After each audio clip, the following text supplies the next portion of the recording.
So we're back at it again at the Krispy Kremes. No, sorry. No, we're back at it again with Don't Fear the Reaper by Totally Not a Brony. And we're on chapter Come on, 6. baby, don't fear the... Sorry. And we're on to chapter 6. They don't even fucking subtitle this shit. It's just chapter 6. And there's a 10 chapter thing. We Mm-hmm. went through 1 to 5 last night. Now we can finish it up again, hopefully. With like 9 people. Okay. The next morning, found Sonata thumbing through Abigail Cinch's copy of How to Win Friends and Influence People. She wasn't sure why she cared. Surely it didn't take an entire book to say be stronger than them. Maybe that wouldn't actually get her friends, but why does she need those? She wasn't a changeling that needed love, for fuck's sake. She was experiencing a few unusual biological effects from a steady diet of blood. For one, she was always thirsty. Blood was salty. Aside of that, her body seemed to adapt it quite well. A human wouldn't have fared so well. She smiled to herself. Once she took over the planet, then what? She'd have to get a hobby or something. Maybe start a collection. She already has Cinch's book and the park ranger's gun, though taking their lives has been a lot more productive. Sonata cocked her head. She thought she heard a quiet conversation from somewhere else in the house. She got up off her bed and went downstairs.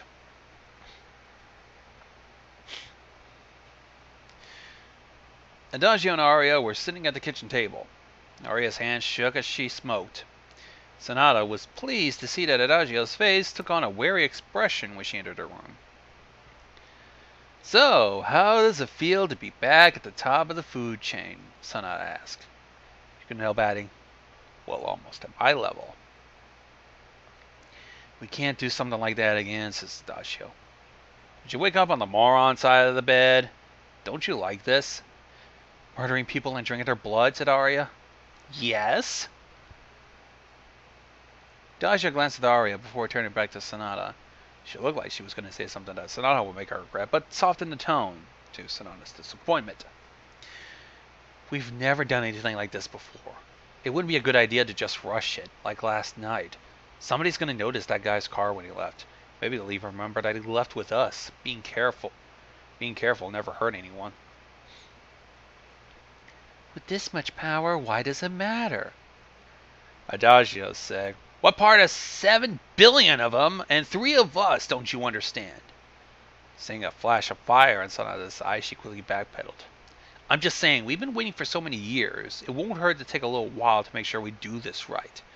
We can be the strongest on the planet, and if we plan carefully, we can take over before anyone realizes what we're doing." "Okay, how?" "Sustainability," said Arya. When Sonata stared at her, she quickly added, "I know that sounds like some sort of recycling buzzword, but it's just not sustainable to kill people on the street. If we keep doing that, someone will eventually notice." "What, are we supposed to keep them penned up like the livestock they are?" Sonata said. She put her hand to her chin. "You know, that could actually work pretty well. We'll grab someone, keep him locked up, slowly bleed him dry. Over a couple of days, we can make the most of it." Arya and Dashi traded glances. "We're gonna need a holding facility. We can use the garage. We'll chain them up, get some containers storing the blood. We also have to come up with advanced techniques of inflicting fear and negative emotions. Ooh, if we grab 2 at once, we could play them off each other like that movie Saw. Maybe get some psychoactive drugs that could heighten the emotions. We could work them up slowly, like basting a turkey." Her mouth was wandering at the thought, and not the turkey. Fear turkey, though. Oh, God. "That's right, I'm gonna fuck the fear turkey." How did I know that was coming up? Does it actually say that? Yep, fear turkey, though. I like the references they throw in here. It's pretty cool. "Are we really doing this?" said Arya quietly. "Do you have a better idea to get us our power back?" Sonata challenged. She put her hands on her hips and stared at both of them. Neither met her eyes. "Right. We need to do a few things first. Daji, be a dear, and go bury what's left over from last night." Excuse me. Why me?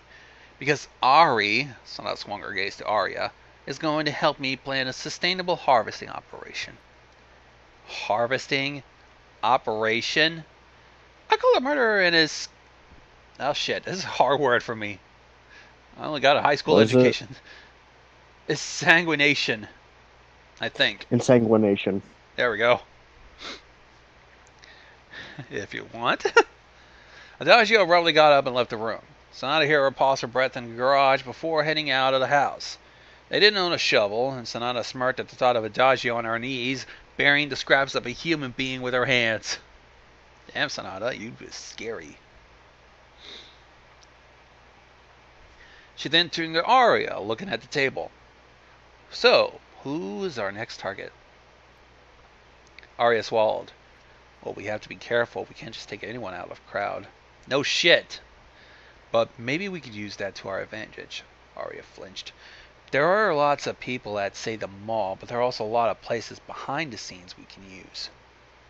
Like a hidden utility hallway, says Sonata, considering. The two of you could herd a meal behind a door and we'll grab them. Maybe pick somebody who knows us so they'll be scared and trying to get away and go through the door all by themselves. Adagio returned and Arya quietly told her plan. Sonata was flipping through her music and trying to find something perfect for the moment. She didn't notice when Adagio went to shower the dirt off and a flash of anger across her face. We were going to the mall. And again, smelling like death will probably attract unwanted attention. Sonata was in the bathroom when Adagio stepped out of the shower, though. Criminy, can you wait? Sonata thrust a hoodie into her hands a little harder than necessary. No, you wait on me. Get dressed. We're going now, and make it snappy. A few minutes later, Sonata met the other two in her car. All dressed down, hoods, nondescript colors. Sonata plugged in her phone. What began to play? Courtesy Call by Thousand Foot Crutch. Never heard of that one. It fits, she decided. She and her sisters were going to let the world know just who they were and what they could do. The plan came together surprisingly, well, once they got to the mall. Sonata parked her car near the loading dock and waited for her sisters to go inside and find someone. In only a few minutes, a girl burst through the nondescript door of the public area of the mall and slammed it behind her. Hi. The girl froze, turning slowly. Sonata recognized her as Diamond Tiara, a young Candlelight High student. Kind of a bitch, too. Oh, shit. Bye-bye. Diamond Tiara is getting her comeuppance. Daji and Arya came through the door and closed it, trapping Diamond between the three of them. We're going on a little drive. No, Diamond shouted. Well, I tried. Sonata cocked her fist back. You know, I didn't want to have to do this. Sonata rolled her eyes. Oh, wait, yes I did. And then slugged Diamond across the face. And there was a crack as the punch connected. Diamond fell and Sonata inspected her fists. Nothing broke. Did she broke Diamond's face? Couldn't have happened to a better candidate. She bent down and grabbed her ankles. Sonata looked up. You gonna stand there or are you gonna move your worthless asses and help me? She could have carried Diamond slung on her one arm without bringing a sweat, but it was the principle of it. Adagio and Arya quickly moved to grab Diamond's arms. They got her out to the car and stuffed her in the trunk. Diamond's face was swelling now under her eye where Sonata hit her. After a quick trip back home, they strung Diamond up in the garage, tying her arms towards the rafters with bed sheets. Sonata splashed some water on her face, and Diamond started to come around, moaning in pain. Her eyes, where Sonata hit her, didn't seem to be working correctly. Almost looked sunken in her skull. Sonata realized she must have broken Diamond's cheekbone and eye socket, letting the eye fall out of place. Oh. Oof. What? Diamond say, voice small. You should have been taken by us three sirens, and we're going to torture you and drink your blood as you bleed to death because it's more fun than just eating you. I have money. We're a triple income household with 1,000 years interest on long-term investments. Fuck your money. My dad? Fuck your dad. And his money. Oh, you don't understand. It's millions. Oh, why didn't you say so? Well, let me just go get my computer. We'll make this transaction, huh? So, what's the account number? Diamond ended up giving it to her. She punched it and wanted the dark websites. Look at that. It's a pretty big number for a little lady like you, but you know what? Sonata put down the computer carefully and then screamed in Diamond's face. I don't fucking care. You're worthless, a piece of meat. You cannot do anything to buy, bargain, or play your way out of this. I'm pregnant, she then whispered. She kept crying, one eye still worked, staring at the floor. Dad, he's telling me to keep it secret, but I'm 17. My boyfriend, he... And then she started bawling. Mm-hmm. Arya walked quickly out of the garage and into the house. Adagio glanced at Sonata and hurried after her. And then she went after them. Both are in the kitchen. Arya stood with her arms clenched around her, looking like she was pulled so tight around a pound of tension would have ripped her apart. Adagio's face spelled out her worries, though it wasn't clear what she was mostly concerned about. What's with you? We can't kill a kid. Hello, we're 1,000 years old. Everyone's a kid. And a baby. It's not the same, but... Okay, last night we killed an Ada man. Tonight just happens to be a teenage girl that you two picked out, remember? What's the issue? Sexism, the stupidest problem we could have. They both made small noises that could have meant anything. So I reached into the silverware drawer and pulled up the biggest knife that was inside and turned, walking back out to the garage. Diamond saw her come in, reacting to the knife by trying to jerk away as far as her restraint allowed. Please. Okay. She pulled out Diamond's shirt and sliced it off with a knife. Then she did the same to skirt and panties. Then Sonata started cutting Diamond's flesh. She screamed immediately and didn't even stop. The erratic expansion of her lungs was making it difficult for Sonata to get the knife where she wanted it to go. Oh God. This is gonna get dark. Hooray! She started at the lips of Diamond's vagina, made a little quirk around the clit, sliced upward across the belly, trying to gauge what was deep enough and what was too deep. As it turned out, Sonata got it perfect on the first try as it spilled blood and amniotic fluid over Diamond's front and the floor. She reached inside and rummaged around until she found what she was looking for and yanked. Diamond certainly wasn't very far along. The fetus was the size of a rat. It didn't move, it didn't respond, being clenched in Sonata's bloody fist. She looked at it briefly before ripping the umbilical cord free and tossing it over her shoulder. Diamond, still screaming and still bleeding, sagged in her restraints. Sonata was surprised that she was still conscious, and the pain and fear wafting off her was incredible. I can't even English, shit. Ugh. Looking at the cut she had made, a thought struck her. Here was an avenue she had never explored. She crouched and ran her tongue over the incision, bottom to top. Diamond's eyes were squeezed shut, but she felt it and pulled even harder to get away.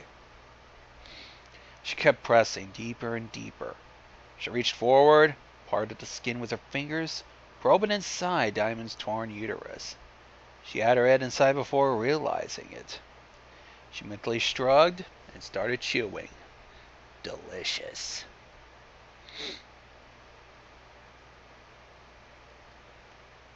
Well, I wonder how many people are regretting this fucking choice, huh? I'm gonna ask. Hey guys, how many people regret coming in here tonight? I don't. I think we scared 2 people away. We just dropped to 7.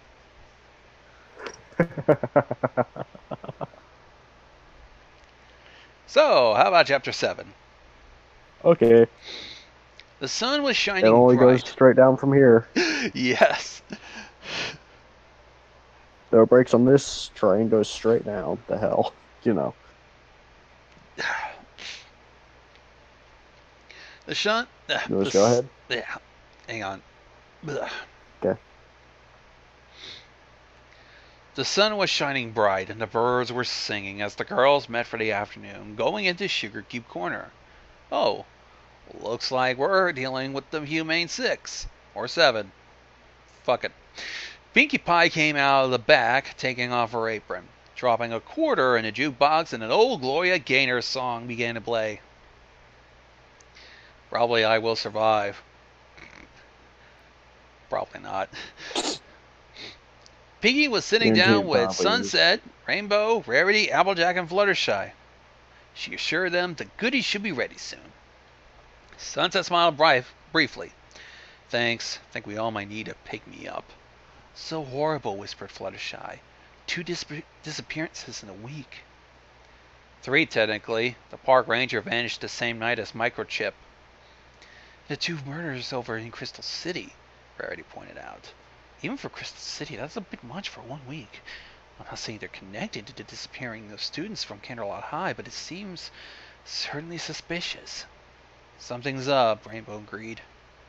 That's why I called you here today, Sunset said. Something's happening to our classmates and to other people, and we can't let this go any further. So what are we supposed to do, said Applejack. We ain't exactly the planet's official defenders of truth, justice, apple pie, and love. Speak for yourself, said Pinkie. Sunset raised her hands. I know, this is a matter of police, but I think we should all keep our eyes open. Kidnapping and murder is a little more serious than even magic mind control. But if we came down to it, who else is better qualified than us? Sorry I'm late, said Twilight, rushing up. She sat down to adjust her glasses. What did I miss? Oh, there's SciTwi now. Cool. We were just getting started, said Sunset. And then she briefly summarized the problem. I think my brother's working on that, said Twilight. As a police officer, he probably shouldn't tell me the details, but maybe I could convince him that I could be used as a consultant like any number of fictional detectives. Well, when you put it that way, that doesn't sound like a good idea, said Rainbow. It worked for Castle! Well, Are they just flinging pop culture references back and forth here? Little. Well, who else would know better than the police on what's going on, said Sunset. I agree Shining Armor probably has rules against giving civilians details. I'm sure he doesn't want his sister or friends getting involved, but knowledge is power. Couldn't have said it better myself, said Twilight. She frowned. I'll just have to convince him. Hold on, said Rarity. Are we really doing this? Taking on murderers? I just want to be informed, said Sunset. So do I, but isn't it illegal, said Applejack. So is vigilantism, said Sunset. I understand. I'm not saying we should hunt down the killers, but what if we were the ones who could? We have something that nobody else does. The power of friendship, said Fluttershy. Exactly. I wouldn't want to have anything to happen to any of you or anyone else. In the background, the jukebox played I Will Survive. How did I know? I knew it! Nice. Protecting people is what the police do, Twilight reminded Sunset. I'll ask Signing a few questions to see if there's anything we could use to help keep us safe, and he won't tell me anything. Well, there isn't anything we could do to force him. Sunset nodded. I understand. Even if that's the case, we still have each other. As long as we're together, there's no problem we can't solve. Meanwhile... There! Problem solved, says Sonata, showing her sisters the bloody aborted baby that she ripped out of Diamond Tiara. Oh good, we're back at this grim fucking scene again. Hooray. Adagio spun and vomited all over the floor. Aria seemed to collapse into herself, covering her face with her hands and turning her back. I guess Diamond was telling the truth about being pregnant after all, said Sonata. She licked a little blood that trickled past the mouth, her whole head being covered after sticking inside Diamond's abdominal cavity, eating her from the inside out. Sonata turned and lined up on the kitchen trash can. Gave the fetus a toss and it went straight in. Nothing but that. Adagio was on her hands and knees, heaving. It looks like there wasn't anything left in her stomach, though. Arya's legs had collapsed, and it was only by splaying her upper body across the kitchen counter that she was still vaguely upright. Neither of them would look at Sonata. Holy shit. I think I'm getting a little bit of joy just seeing Adagio and Arya just wincing. I can relate to those two now. With all Molly's jokes and whatnot, I suppose, yeah. The fuck's Right. wrong with you two, said Sonata. And it was perhaps 10 seconds before Arya was able to get up, take a deep breath, and demanded, "What is wrong with you?" Sonata spread her hands, blood dripping everywhere. Just, generating fear that the three of us need to get our power back and take control of this little marble called Earth. Pardon me for doing what you couldn't. There has to be a better way, Adagio muttered, finding the strength to stand, and wiped her lips. Well, we tried picking up guys at bars, and he didn't like that either. I can't keep carrying you two. You aren't, Adagio protested. I'm sorry, but which one of us masterminded a return to glory and is willing to bring your sisters along? Who's the stupid, incompetent one now? The truly clever don't announce it with the grace of a freight train raping a barrel of monkeys, said Arya. You hear that one off the internet? That's a new one. The grace of a freight train raping a barrel of monkeys. Arya flushed, but she still glared at Sonata. Adagio piled on. I've never seen something so disgusting in 1,000 years. What kind of utter abomination are you? You think I've... Sonata stared, just too stunned to speak. Then she abruptly stepped forward and slapped Adagio so hard it took her sister right off her feet. Adagio hit the floor, cheeks splashing in her own vomit. Let me tell you how this is going to go. I've shown you the way. If you won't follow me, I'll gladly leave you behind. But we're sisters, Arya breathed. So? Several seconds passed in utter silence. Adagio got up quietly, wiping her face off with her sleeve. Sonata was pleased to see that the smirk had finally vanished from her face. Just because you two did such a good job selecting the last morsel, why don't you pick again, said Sonata. She grinned.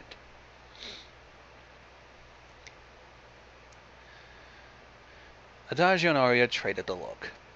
A man, said Adagio, for the challenge. What do you think I can't handle, a man? Sonata said. Just something different, said Arya quickly. Someone who can run and fight a challenge. I'm impressed, said Sonata. Who do you think we should pick? Adagio and Arya glanced at each other. Sonata threw her arms up around them and both cringed. Look at us working together, Dodgy, Ari, and Sonny, ready to take on the world. I think we should absolutely go after someone like that, and I know exactly who.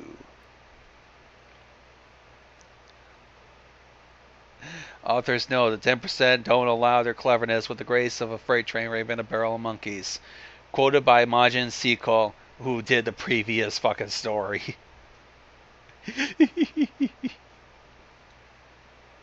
That's nice. It's awesome, actually. Alright, time for Chapter 8. We're at the halfway mark, I think. Flash Sentry was quite pleased that during the summer the hardest decision he had to make was which guitar strings to buy. Oh boy, I think he's our next victim. Hooray. The enthusiasm of a guy hopped up on fucking antidepressants. I don't know about you, so. Try to be quiet, damn it. Don't make fun of me. He spent a lot of time down at the music shop, and it seemed like everyone in Candlelight High knew how to find him there. Which is why he shouldn't have been surprised to turn around from the guitar string display, running smack into Sonata Dusk. Quite literally. Bounced off her and fell back against a wall. Sorry, I should have paid more attention. Oh, yeah. Hang on. Ooh. There we go. Sorry, I should pay more attention, she said placidly, grinning. Flash remained flattened against the wall. I didn't expect to see you here. Well, it's the best music store in town, and I'm a bit of an audiophile, she said. Huh. Sonata took a step back, and he relaxed enough to stop cringing away from her. He turned and maneuvered past Sonata towards his door. "So, what are you doing later?" Sonata asked. It was delicious how his shoulders tensed up, as if she cracked a whip. "I'm, busy," he said before he turned the door. Sonata caught the attention of Adagio and Aria, who had been over at the counter distracting the owner, and the three of them followed Flash. He wasn't too hard to spot. He was the only guy with blue hair and a guitar slung over his shoulder in sight. Sonata crossed the street, walking quickly. Adagio and Aria followed along behind Flash. He got to his tricked-out Camaro, but saw the cut in the front tire. Casting a worried glance behind him, the two sirens were clearly visible. He started across the street, but pulled up short, spotting Sonata. Flash turned and fast-walked to the alley behind him. Sonata grinned, like herding cattle. She rejoined the other two, and they followed Flash deeper into the maze of side streets. Alleys so convenient, keeping prey boxed in, Sonata thought. Flash suspected he was in trouble when he reached a dead end. He knew he was in trouble when the three sirens cornered him and told him so. "So, we're going to do very bad things to you," said Sonata. He spread out, blocking his only means of escape. Tall buildings on both sides pinned him in, and the dumpster blocked the way in front. Flash vaulted the dumpster and took off as a sprint. He should have had the good sense to drop his guitar. It may have helped him run faster. The sirens had even given him a head start. He used the graciously provided time to run like the wind, wet his pants, and sent a text message.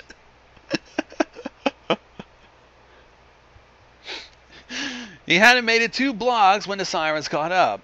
His leather jacket seems to be fingernail-proof in spite of their clutching hands. When they discovered that, they simply tripped him. Flash's jacket and jeans kept him from losing too much skin on the pavement, but with 3 ancient monsters bearing down on him, there was a relatively mild concern. Of course, he'd already pissed himself, so it was pretty clear that he was past worrying about the little things. Holy shit. I knew he was such a weenie just pissing his pants. Holy shit. We're really bashing the waifu fucking stealer. I think that was the point. He shouted, "Stop!" Why did they think saying that would work, says Sonata? Every time it's been like that. "Stop!" Flash repeated. "I don't consent." "Consent to what?" "I think he thinks we're going to do something sexual," said Arya.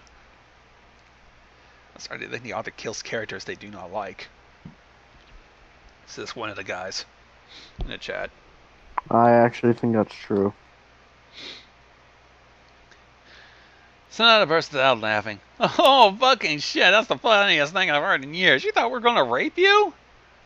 "A little," said Flash, looking between the three of them. "Or not, but I can rip your dick off if that makes you feel better." Sonata grabbed his crouch, and Flash reflexively curled up. "Hold him," Sonata ordered. Adagio and Aria grabbed his limbs. "Now, the truth is we're going to bleed you to death. Okay, I didn't make it sexual, but the penis is a place with a lot of blood flow, right? Blood part is important because we're going to drink yours." "I thought you ate emotions or something." Punching him in the mouth so he shuts up. A moment passed, and she looked up, glaring at the other two. Adagio made a fist and socked him across the face. He might have pubic hair. He's that old, right? He's in high school. I think it means he's old enough. If we're going to keep doing this, do you think we should know more about people?" said Adagio. "Well, let's find out." She ripped open Flash's jeans, and they were made of tissue paper. "Yep, looks it. Yeah, I'm not putting my face anywhere near that. I could still rip this off, though. I bet I would get a great reaction from him. He might also bleed out too quickly," Arya pointed out.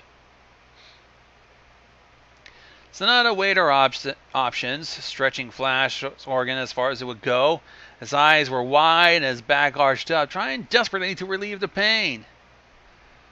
Nah. Sonata let go of Flash's penis, and since it was on display, grabbed a scrotum and crushed it. Squished and bulged between her fingers like putty. Okay, ow. I'm cringing because of that. Yeah, fucking hell. Flash made the sound like... God damn it. The description of that is even worse than the Mortal Kombat X-ray move that Johnny Cage does. It's worse. I can't believe I'm saying that. Flash made it sound like a dying frog and didn't have time to ride the pain before passing out. Not supposed to be a really sensitive spot, says Adagio. Not like I knew that, says Sonata. What, are you fucking Earth guys now?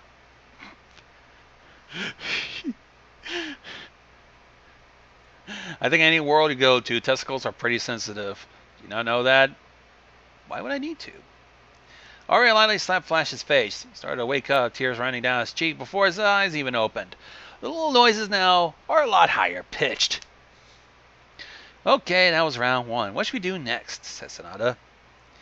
The question hung in the air for a moment before Adagio and Aria realized she was asking them. He's already scared shitless. Can't you smell it? Smell? Oh, the fear. It was pretty enticing, Sonata has to admit. But I think we can do better. He hasn't literally shit himself. Really? Ew. Okay, fine. We'll make sure he doesn't. One plug coming up. Flash saw it. Judging by his expression, he didn't fully believe what she was insinuating, but his imagination was running wild just like Sonata wanted it to. And in some cases, nightmares do come true. And in the cases of Flash's rectum, turning pegs will absolute shred intestine walls when the neck of a guitar is roughly shoved inside.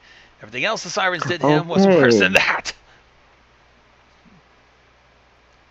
Actually, I agree with Famous Horse here.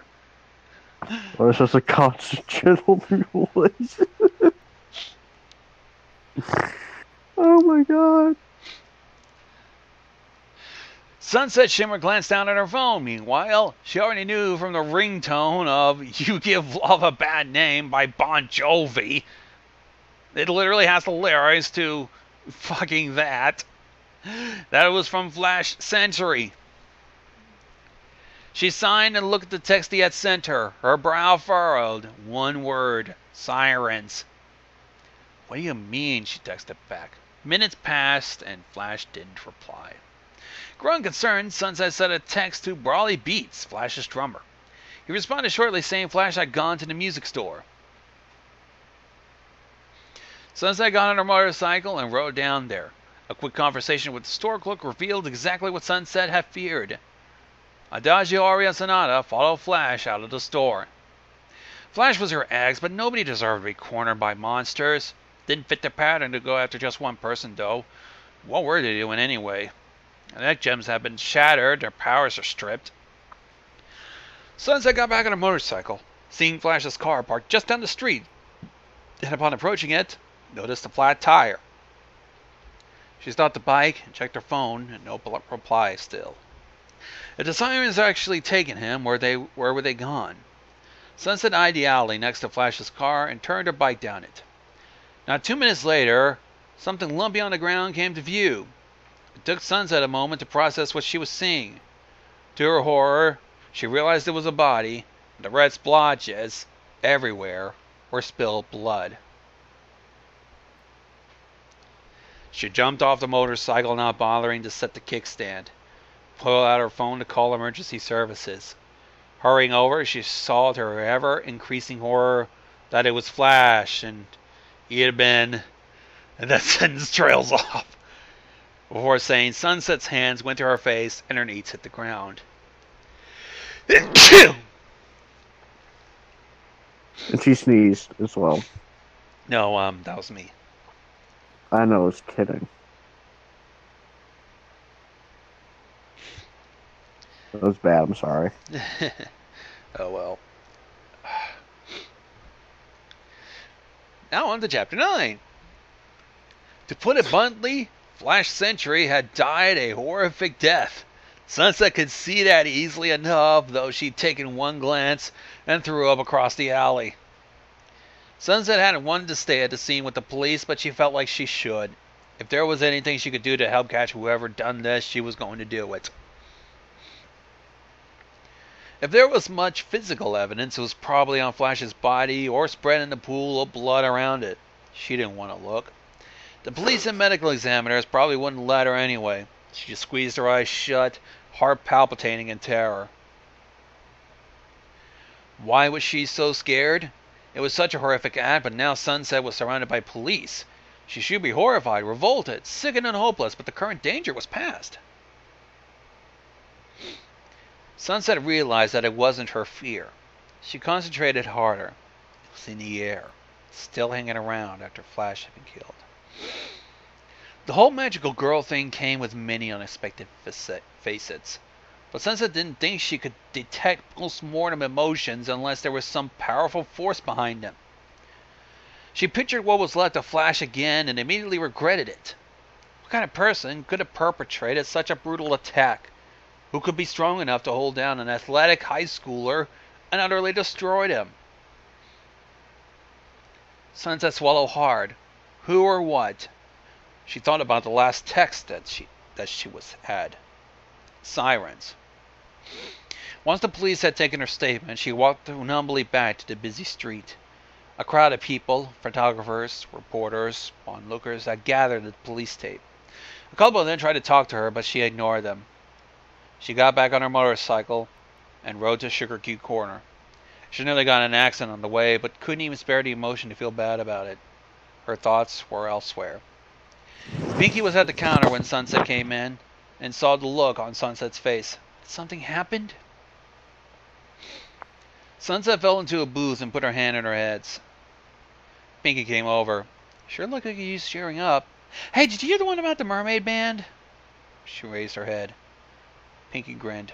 They weren't good. They couldn't even tune a guitar. Sunset bursted out crying. Oh my gosh! I'm sorry, what did I say? Between sobs, Sunset managed to get out. Flash is dead! Murdered!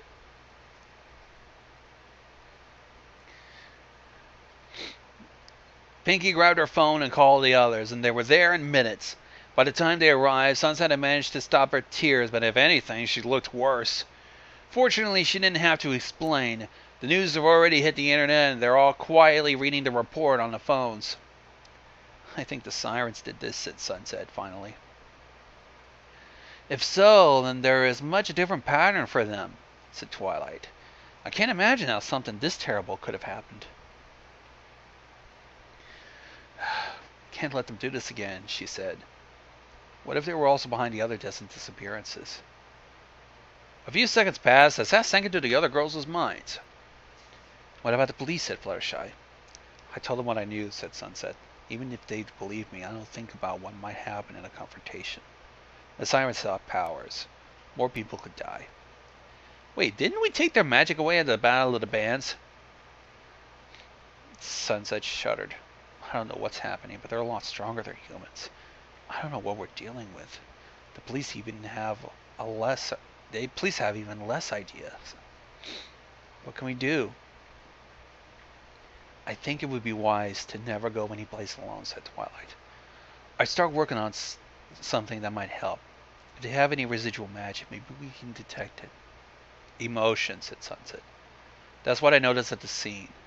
It was so strong that I felt it, and I'm just a unicorn in a human body. Sirens do feed on negative energy, like you told us, said Twilight. It's possible they found some new way to use that. Sunset opened her mouth, and with some effort goes out. Torture? The table fell silent. Carefully, Twilight said, if that's the case, then we have a pattern. Something we can look for and figure out. But what are we going to do when we find them, said Applejack. If they're so dangerous, we need a plan. We'll just do the magic rainbow laser thing like always, right, said Pinky. She looked at Sunset, who was still wearing a frown. Right? I don't know if that will work, said Sunset. We've already stripped them of their magic. What else can we do? We showed them the magic of friendship, said Rarity. And then Sunset snapped. They ate his brain! I'm not even sure if that's the worst thing they did to him! Other people in Sugar Geek Corner had turned to look. Sunset winced, closing her eyes. Shook her head and continued quietly. When I tried to take over the school, I was misguided. I didn't know what I was missing. The magic of friendship showed me the way, but now we've already used that on those sirens and apparently it didn't work. What if it's just simply evil? I don't know if anyone is truly evil, said Twilight. Oh, okay. Somebody suggested in the chat a pump action shotgun solves all problems. Yeah, that's why I was laughing a little bit. Anyways, I don't know if anyone is Funny. truly evil, said Twilight. Sunset looked locking eyes with her. You didn't see what they did to Flash. They're evil. Meanwhile, in her fitness studio downtown, Sonata was in a good mood, dancing to Aerosmith in the window while waiting for customers. Wore her usual spandex and lycra, pink over indigo. More than a few people had stared at her as they walked by outside, vaguely intentional to attract customers. Mostly Sonata was just giddy and energetic after eating Flash. I met a cheerleader, was a real young bleeder, old times I could reminisce. And speaking of, her first appointment walked through the door.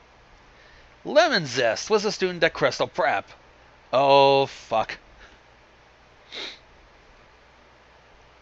She still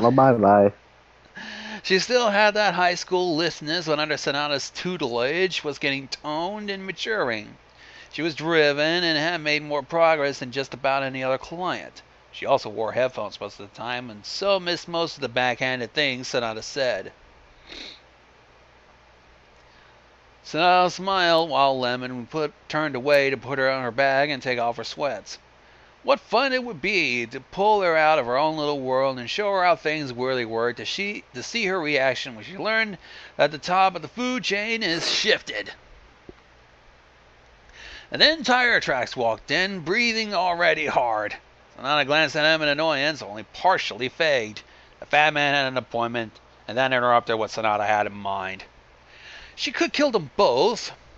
She'll have to put a curtain on the window, though. A thrill went up her spine at the thought of drinking her blood within feet of unknown people outside. All she had to do was turn up the music a little and gag him. But then, Sonata's phone rang. Considering it's connected to the sound system, it was hard to ignore. Muttering under her breath, she went to answer it. The caller was Arya. Sonata, I just saw the news. Sunset Shimmer was at the scene. What? She must have gotten there only a little while later, or maybe she even found it. That was a question. What are you talking about? The place where Flash Sentry was, said Arya, seeming to censor herself. Was she worried about being overheard, or was that making her some chumpy? What about it? There's a new article. I saw one of the photos. Sunset was there. She knows what happened to him. So now the Rainbows are on to the murderers that have been happening. Sonata paused for several minutes. Sonata? I'm coming home. We'll talk. Sonata ended the call and announced, We're closed today. Get out. What? Said Lemon, taking off her headphones. Sonata barely resisted the urge to snap her neck right then and there. She closed up studio and went home. The other two were waiting. Arya said at this point it's safe to say the Rainbooms know or suspect there's a series of killings that are connected. And it's personal to them, added Audacio, since it was their classmates. She gestured a printout of the picture of Sunset at the scene.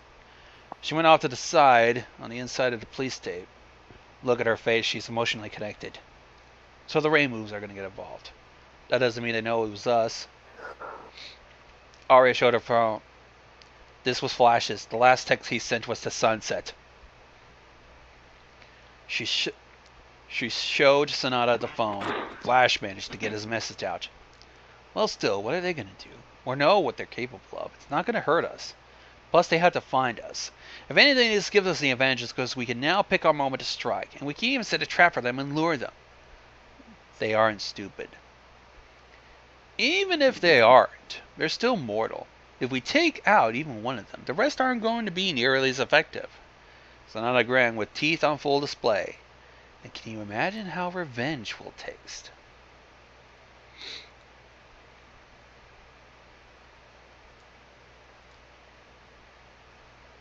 I only got one person at a bar. Oh well. Now for the final chapter. We're on the final chapter. We're almost done, and it's 10:06.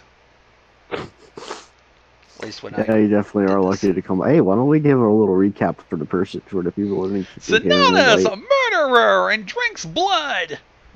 That's it. And now the human ponies are in on it.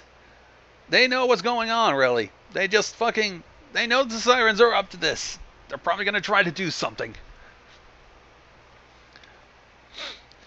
Sunset wrote furiously in her journal. The words on the page appear in parallel on the pages of a book owned by Princess Twilight Sparkle of Equestria.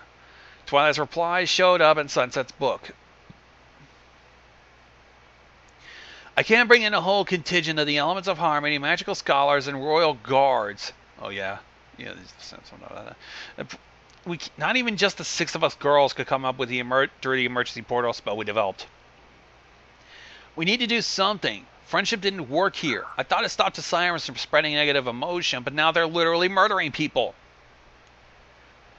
The princess did not reply for nearly a minute. I finally wrote, when you first told me, I didn't believe it. I still haven't been able to determine what could make them do that. Sunset had no idea either. Monsters they may have been, but equestrian threats were rarely deadly. Could it have been the influence of being on Earth? Had that been what happened to her while she tried to take over? After all, even non-magical humans kill each other all the time. Sunset's shoulders tensed. Had being here only made them worse, or was it simply their decision? How could they possibly have made that choice? Was it out of desperation? Did the sirens think that what they were doing was wrong, or did they simply have different morals? Sunset had to shut her eyes tight and put her hands on her face. No, you're not rationalizing this. They're evil, period. I was trying to say book, but it says phone. Son of a bitch. Sunset's phone suddenly buzzed. She glanced at it, but did a double take at the number that had sent the text. She grabbed the phone and opened the message. Her eyes wide open. She picked up a pen, but then put it down and closed the journal. She had a plan. Princess Twilight wouldn't like it, but it had to be done. She sent a text to her friends, wording it carefully. Who's up for a snack at Sugar Cube Corner? Alright, I'm going to take a pause right here because I need to use the restroom real quick. I'll keep them entertained. Okay. Or try to. Moments later. Let's fucking finish this shit. So we have Sonata relaxing in her bedroom, surfing the dark web.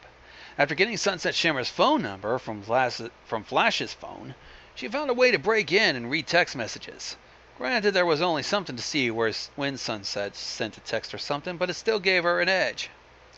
She couldn't read the incoming text or listen in on phone conversations. She was still searching for another clandestine source for that. Arya had been helping her, but for a supposed computer expert, she hasn't been very useful. While Sunset met with her friends at Sugar Cube Corner, Sonata considered her next move. Hopefully, Sunset would eventually send a text that specified a convenient location so Sonata could take her out. With their little ear gone, the Rainbooms would be useless. Sonata was looking forward to sampling them one by one, and she could hardly wait. Sonata navigated to a different place on the secure connection, a site with videos of people being butchered. Some of them came from terrorist propaganda videos, and some of them were cartel revenge messages. Some were produced for more selective audiences. She watched for perhaps an hour, paying attention to techniques. I should get a video camera, she decided. It'd be perfect, showing the Rainbooms tapes of their friends being eaten alive. In this case, maybe she should save Sunset for last. Sonata blinked and removed her hand from between her legs. Strange, she didn't know how it had ended up there. It's almost like she was a human watching porn. Shit!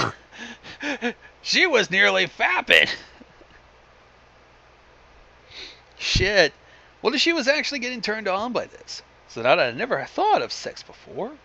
If sirens could even do it, which she somehow doubted. So, does that mean slaughter and drinking blood was what it took to get her off? What if she used blood and body parts in other ways? Sonata's brows furrowed at the thought, but then she shrugged. Well, if that's how it has to be. Just then, Sunset sent a couple of texts to her friends.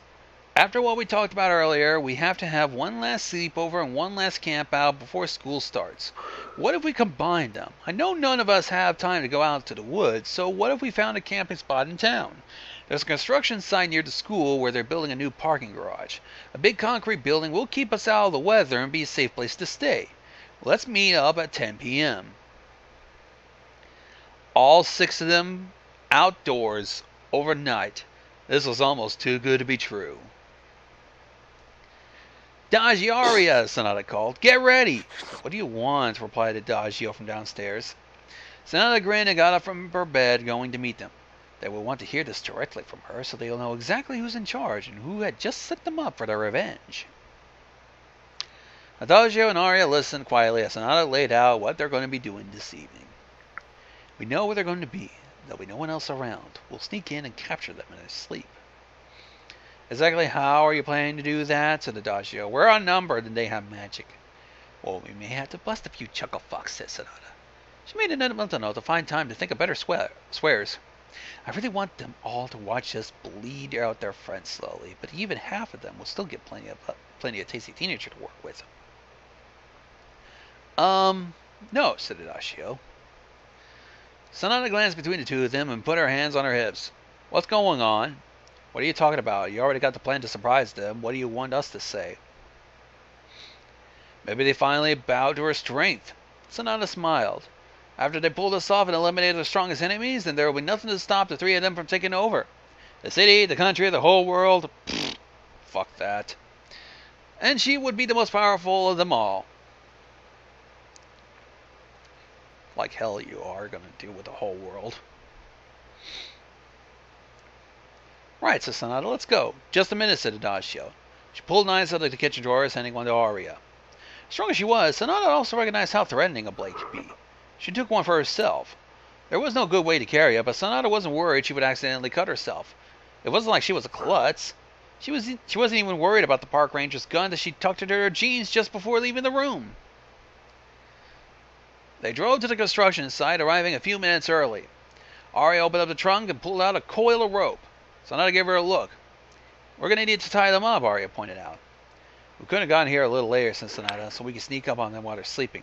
All we had to do is wait, said Adagio. I think the basement of the parking garage could be a good place to wait, said Aria. It's quiet, with no windows, there's less chance of them spotting us. Sonata held up her phone. Good, I brought some music. She led them down the ramp into the depths of the underground level. There were a couple of switchbacks until they finally met with a blank concrete with the deepest corner. There were a few pieces of equipment that seemed to have brought by the construction workers. Sonata had been using her phone for light, but turned on a small construction lamp to save battery. They were far enough below the surface that the glow probably wouldn't even reveal their presence. Sitting on the floor near the wall were 3 white cardboard cups. Coffee, said Sonata, incredulously. She picked one up. It smells warm, and it smells like pumpkin spice. Who left these here? Adagio asked. How did they? Said Aria. Pumpkin spice flavored stuff isn't even sold during the summer. Sonata didn't care. There was a weird undertaste, but otherwise it was delicious. Adagio and Aria didn't touch the other drinks. With a few minutes to spare, Sonata put in her earbuds and wandered a few steps away towards the wall. She scrolled through her playlist, looking for something to get pumped, well, not too pumped. It would be good to be calm before the blood would send her heart racing. Kavinsky? Maybe? Sonata picked a song. She'd no sooner started the music than a lasso of rope dropped over her shoulders. A boot pressed into her back and the rope pulled tight, pinning her arms and ripping out her earbuds. Despite the binding, Sonata spun, finding Applejack on the other end of the rope, and the rest of the Rainbooms arrayed across the floor, ponied up and radiating magic, trapping the 3 sirens in the basement with their backs to the wall. Oh, I'm sorry. She wasn't trapped, they were. Sonata snarled. Applejack pulled harder, but she was no match. Sonata ripped the rope in 2 and grabbed Applejack by the leg, swinging her in a half circle to slam into a concrete wall. Something hit her like a pile driver between the shoulder blades, driving Sonata forward to smack into the wall herself. She spun, arms shouting out to backhand Rainbow Dash. The blow knocked the girl across the basement. Shit, We have a fight. Sonata started forward, shoulders up and fingers clawed. I put enough sleeping pills in the lattes to knock out a horse, Pinky said. Apparently that doesn't work on sirens, Rarity replied. We need to do something, Fluttershy shrieked. Applejack and Rainbow are hurt. Sonata didn't follow the conversation. Nothing these kids said or did could stop her. Her attention just snapped to Fluttershy as the girl rushed forward to where her 2 injured friends lay. Sonata sidestepped, shooting out a hand and hammering Fluttershy in the face hard enough to take her off her feet. Her nose collapsed around Sonata's fist, spraying blood. Sonata kept walking towards the others. She licked her fingers. No fear, but her worry was enough to tide her over. And was that a little spark of magic she detected?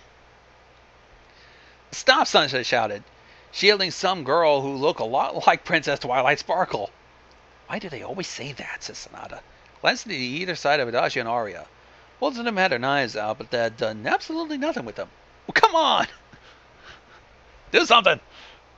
Sunset raised her hands, sparks of magic crackling off them. Sonata punched her in the abdomen. And to Sunset's credit, she took it better than any others, rolling with it and perhaps not even sustaining any broken bones. The force still sent her stumbling back, falling onto the floor. Sonata stepped forward and grabbed a new Twilight by the collar, lifting her clear off the floor. This one didn't pony up. She scrambled for some device that hung around her neck, but Sonata ripped it off and tossed it over her shoulder. The fear. Oh, fuck yes, this one's afraid. Sonata drove her fingers into Twilight's neck, the nails slicing through her skin and muscle. Twilight screamed to kick, her shoes doing nothing to Sonata's shins. Her hands grabbed at Sonata's clothes. Blood began to flow over her hands. Sonata smiled. The wound wouldn't kill Twilight, at least not yet. Sonata's probing fingers found a carotid artery. I don't know how to pronounce that. And literally held Twilight's life between your fingers. Twilight's desperate hands found the gun Sonata packed. Jerked it free, Sonata looked down. Twilight pressed the barrel against her stomach. The sound of the shot was nothing compared to the punch to Sonata's guts. She staggered, letting go of Twilight, who fell, firing twice more. The pain came so suddenly, Sonata couldn't even tell how many bullets hit. She went to her knees, not even seeing Twilight fall next to her. She touched her stomach, clothes soaked with blood. Her hands came up, desperately trying to clean it with her mouth. She tried to hold the blood in, fingers trying to find and plug bullet holes. Her own blood coated her legs, spreading across the floor. Sonata went to her face, tongue in concrete, desperately trying to scrape the blood back into her mouth. She felt lightheaded, but the pain was fading. Her fingers slipped out of the bullet holes. Sonata rolled her side, staring at her stomach. The wound was closing. They couldn't stop her. Sonata jumped up, power swelling in her chest. A laugh came easily. She'd taken out more than half the Rainbooms, and there was nothing they could do. She looked at Dodgy and Aria, and the two of them stared at her wide-eyed. What are you waiting for? Aria's knife slipped from her fingers, and Adagio took a step backwards. They were worthless. Sonata turned away. She was more powerful than them, than anyone. Sunset had gotten up, a book in her hands, pages glowing. Her eyes flashed white with magic, and her feet floating from the floor. She stared at Sonata, meeting her eyes. No fear. Ooh, are we about to get a hell of a fucking beatdown? If it was true. I mean, am I right? Is this out of character or whatever? I don't know. I have no fucking clue. Sonata kept coming, passing Adagio and Aria. She reached forward. Sunset lifted a hand, activating the magic of a spell powerful enough that it distorted the air, it seemed. Sonata braced, but nothing happened. Emboldened once again, she shouted, "You can't do anything to me. You've tried once and you failed. I'm stronger than ever before. I'm stronger than you, and I will have my revenge." I know that feeling. Her voice magnitudes calmer than the situation merited. And I know you're wrong, concluded Sunset. A flash of light and invisible force hit Sonata like a tidal wave. She turned. Against the wall was a portal taller than her, glowing with magic and drawing her irresistibly towards it. Her shoes started to slide. Sanada turned and lunged forward, but made no headway. She dropped to a crouch, still sliding backwards, being drawn toward her fate. Sanada knew if she allowed herself to go through, she'd lose everything. Her place on this puny planet, strength, everything she had gained, everything she earned. Her fingernails scraped across the concrete, desperately trying to hold her in place. She pressed down until they tore out of the nail beds, but it wasn't enough. Her last out of strength wasn't good enough. Her entire body left the ground, the magic swirling around her body, dragging her to her fate. As she went backwards, she grabbed at Adagio and Aria, shouting, "Help me!" Both tried to duck, but Sanada's hands found them, dragging them with her. They struggled, but neither put up even half her fight. They were weak and she was strong. Sanada looked over her shoulder, everything in her field of vision as going white as she went through. The blinding light faded slowly. The force pulling on Sanada had stopped. She blinked.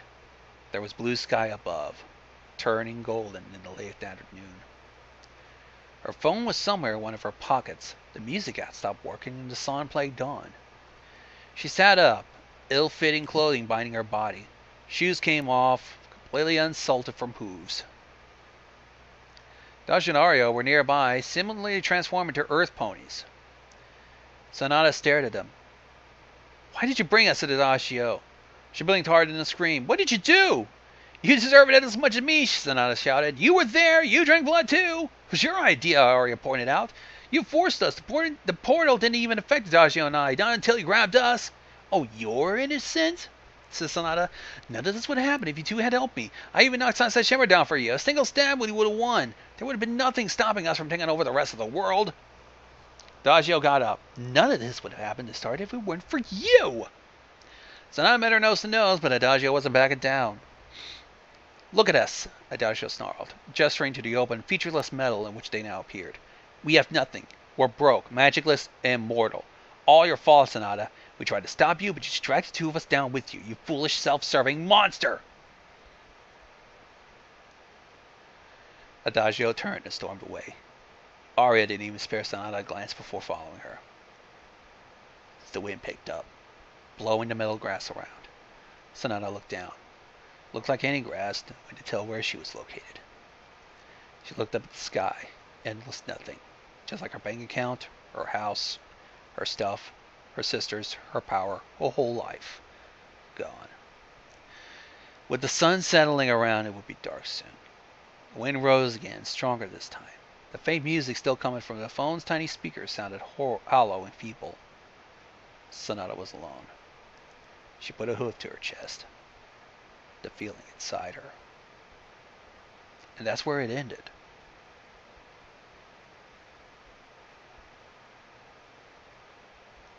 That's where it ended?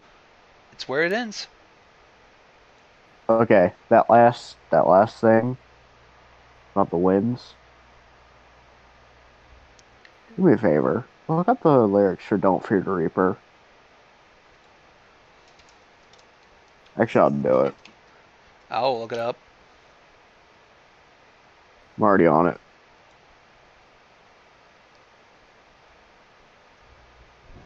Don't Fear the Reaper lyrics. Give me a second. Show more. Oh, here we go. Then the door was opened and wind appeared. The candles blew and disappeared. The curtains flew and he appeared, saying, "Don't be afraid." So, the first line of that, the wind appeared. Mm-hmm. The wind and that seemingly appear out of nowhere, correct? Yeah. Boom.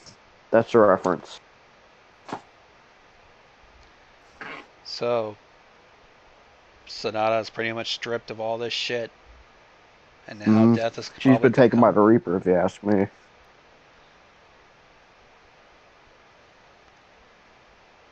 So Sunset pretty much sent into hell. Play it. We can't really play it right now, for one. For two, copyright. No, I mean, did Sunset sent them essentially to hell? Like, somebody's saying play the song. No, we can't. I think. Yeah, we can't copyright. But did Did Sunset essentially just send him to the afterlife or hell or even? I You think that's believe what so. happened? I mean, they got sent to Equestria and then went straight to hell. Probably. I don't know how that happened, but stuff. I mean, they just rushed that ending, if you ask me. Oh, yeah. Maybe there might be something more to this. Mm-hmm. Like an epilogue or something. Yeah. Like, we never found out what happened to Twilight. Like, did she die, or... Probably just injured. She'll probably be The, able to the, recover. no, the way that she got injured, though. If untreated, is fatal.